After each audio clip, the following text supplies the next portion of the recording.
Hello, in this JavaScript video I am going to show you the type of operator, and this essentially allows you to check some information, some data, and check the data type of it.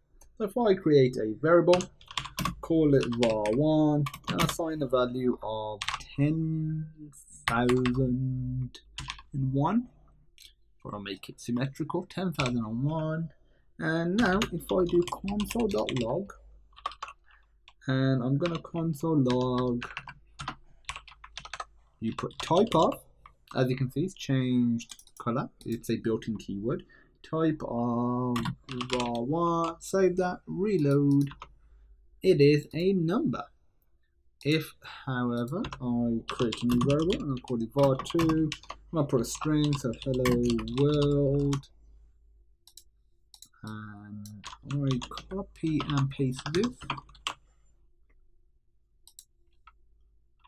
it says it is a string. So this allows you to check the data type. This is really useful. What I would recommend is check this video, which I'm sure you're already doing if you're listening to me, obviously. Have a look at the conditional statements video, which is essentially the if statements. Once you're familiar with that, or you can use a conditional operator if you want, if you prefer that.